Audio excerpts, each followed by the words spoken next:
आज ज्या घोषणा झालेल्या आहेत त्या खरोखर किती अभ्यासपूर्ण होत्या हा विषय आपण जरा अभ्यास करत होता. कारण मुळात पागडीचा विषय हा मंत्री महोदयांना कळलाच नाही, जसे इतर विषय कळत नाही. त्यांनी जी घोषणा केली की 19,000 बिल्डिंग आहेत, खरं तर 14,500 बिल्डिंग आहेत. दुसरं म्हणजे त्यांनी जे घोषणेप्रमाणे आणि जे काही आपण हाऊसमध्ये पाहिलं असेल त्यांनी सांगितलं की आम्ही म्हणजे ते सरकार जी आत्ता साईज ज्या टेनन्सी आहे तेवढीच साईज आम्ही त्यांना देऊ, म्हणजे 10 बाय 10ची खोली असेल तर तेवढंच त्यांना मिळेल. आणि दुसऱ्या बाजूला लँडलॉर्डला अधिकचा FSI अधिकचा TDR म्हणजे बिल्डर धार्जिनी त्यांनी घोषणाही केलेली आहे. माझं मत स्पष्ट जे आता मी हाऊसमध्ये मांडलं, पागडीबद्दल मी विषय मांडलेला आहे. 2 गोष्टी ह्या अपेक्षित आहे सरकारकडून. विषय खूप सोपा आहे.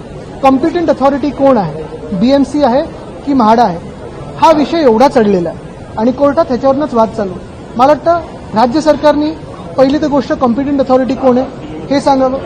दुसरी गोष्ट म्हणजे त्यांनी एक ट्रिगर पॉईंट नेमावं की 1960च्या आधीच्या ज्या काही इमारती असतील त्याच्यात पहिले 6 महिने जागा मालकाला, जर त्याला विकास करता नाही आला तर पुढचे 6 महिने टेनंट्सना, त्या टेनंटनी त्यांचा विकासात शोधावा. आता हे सगळं आम्ही जो कायदा त्यावेळी 79A 79B वगैरे आणलेला त्याप्रमाणे जे टेनंट्स आहेत आणि जे जागा मालक आहेत त्या समन्वयाने ठरवत होते की तुम्हाला 500 स्क्वेअर फूट, 560 पाहिजे, 600 पाहिजे, जे काही इमारत कशी असेल काय असेल. पण हे जे सरकार आहे ते एवढ्यासाठीच काम करते की तिकडचे जे जागा मालकांकडून बिल्डरांनी TDR वगैरे ते म्हणजे घेण्यासाठी ते जागा घेतली आहे त्यांना मदत व्हावी. दुसरी गोष्ट आणि दुसरी मागणी मी जी केली आहे ती म्हणजे SRA मध्ये रेरासारखा कायदा लागू व्हावा.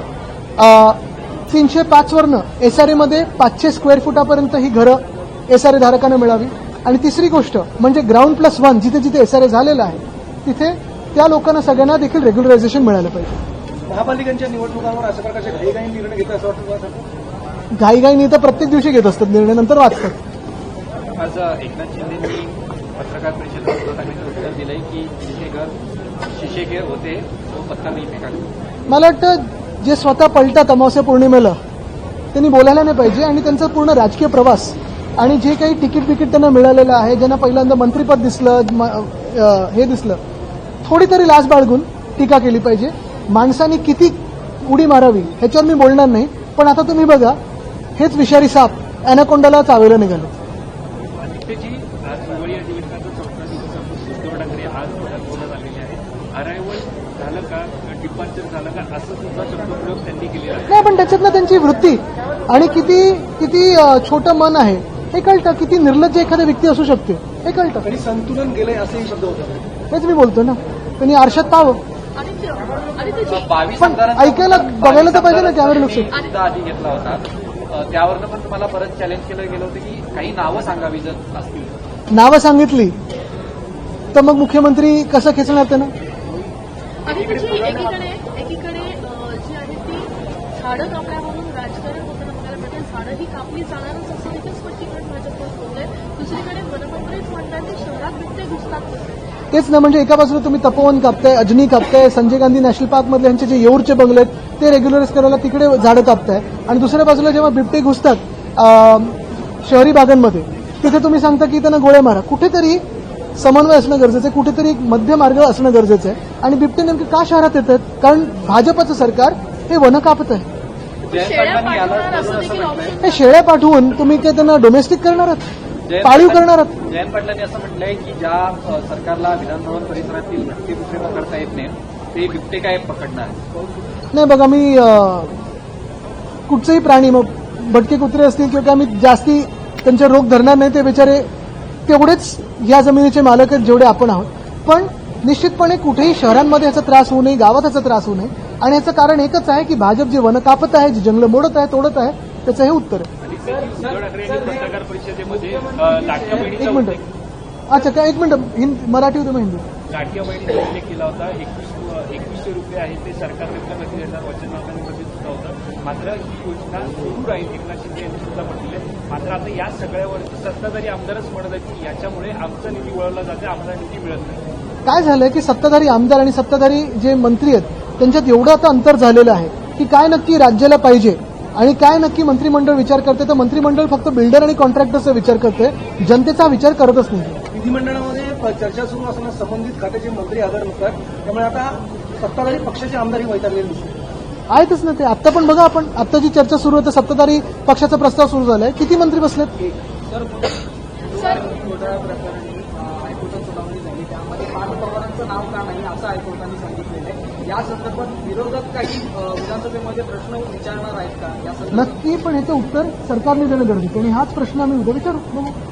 सर, मुख्यमंत्री का शहर है नागपुर, वहाँ पे गौ तस्करी बड़े पैमाने में पकड़ी जाती है, तो यहाँ पे क्या प्रशासन का फेलियर मानते हैं?